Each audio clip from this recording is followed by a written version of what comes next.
I give up. There's no way I can reconcile my feelings on this episode.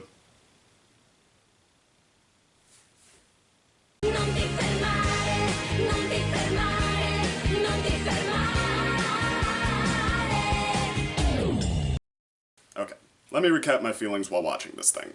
Obviously, we're both very proud of her and her cutie mark. Despite its, unsettling nature. What did you think she was gonna be, a pirate? Actually, I kind of wanted them to be afraid of something even worse there. You know, Crusaders, I don't want to toot our own horn, but we've helped a lot of ponies figure out their purpose in life. Everywhere you look, there's a pony we've helped find a purpose. We've had a pretty good effect on every pony since we discovered our destiny. You have you? Gee, I can't help thinking I would have liked to see that.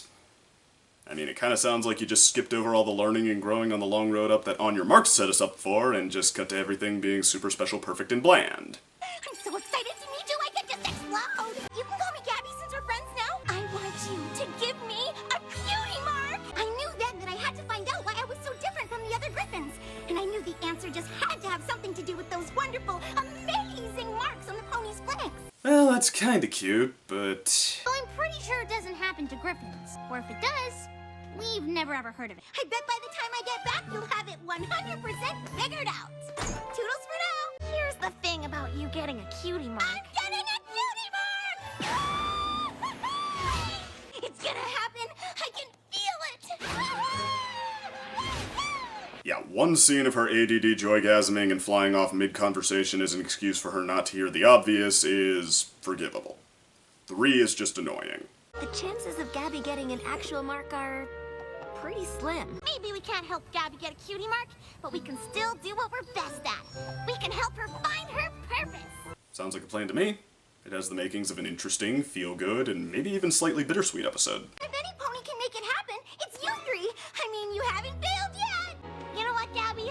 I promise we're gonna do everything we can to help you get your mark. No! Why in tarnation would you promise something that just can't be done? I know what it's like to want something that's out of reach. Maybe trying for the impossible isn't so bad. Still no, and that is exactly the lesson you learned in the episode you're referencing, that you should be able to love and appreciate yourself without insisting on something you can't do, making this doubly needless. The first thing we gotta do is find your purpose. No pony gets a mark without one. I can help you with your heavy load. Walk Granny across the street. I'll run you round the places fast. It's really no big feat. Can we help her find a purpose in her life? Why are we even spending time on this? We know it's not going to happen, barring the offhand chance that this episode sinks to a new low of stupidity. There's plenty of good story we could be telling here.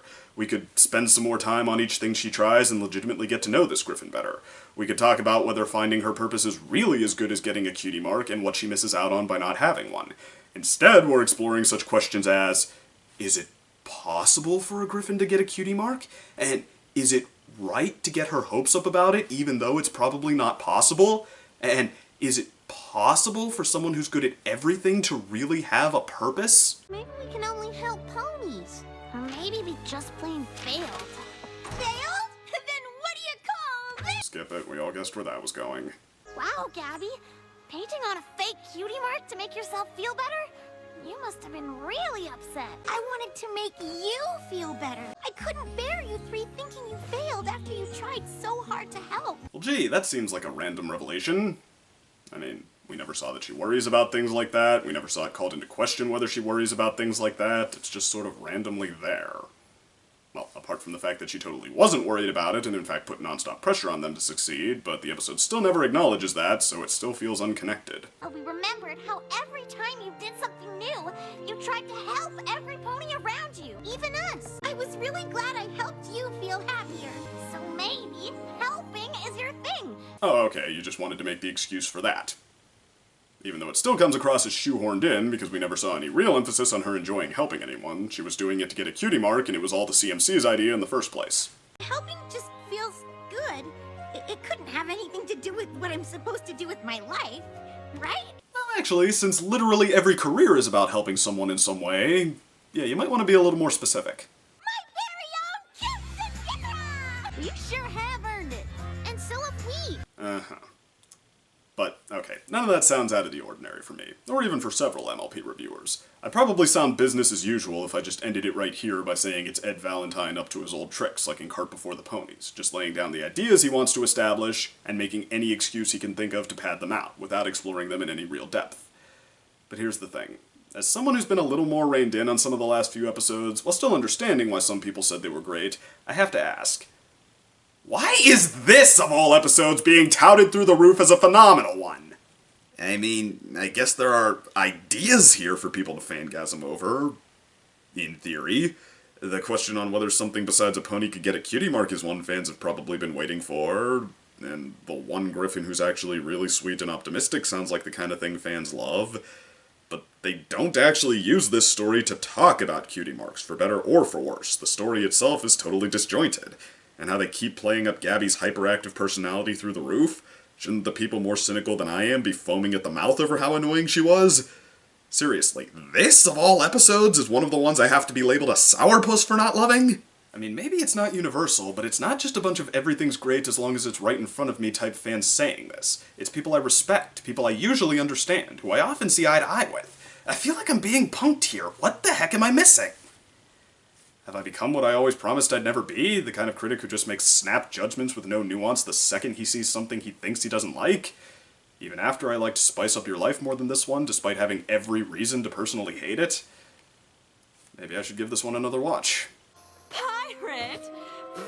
Why would we think that? Well, I guess that was pretty funny.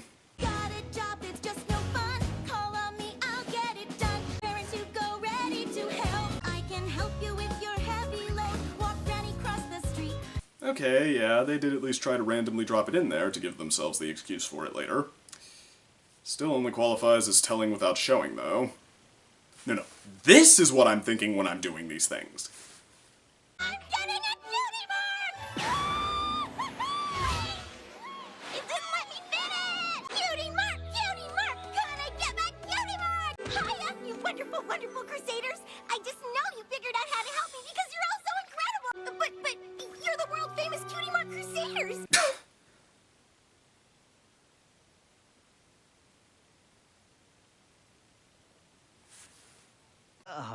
You're the experts. Could this get any better? Every pony here told me one thing. I just had to see the Cutie Mark Crusaders. I mean, you haven't failed yet. For the first time ever, the Cutie Mark Crusaders are Cutie Mark failures. I couldn't bear you three thinking you failed. You sure have earned it. And so have we. Scootaloo, you're pretty amazing. That's it. There is an arc to this story, and it's the reason why people like it. And the reason I don't, very much. In fact, it's pretty much the same deal as these were.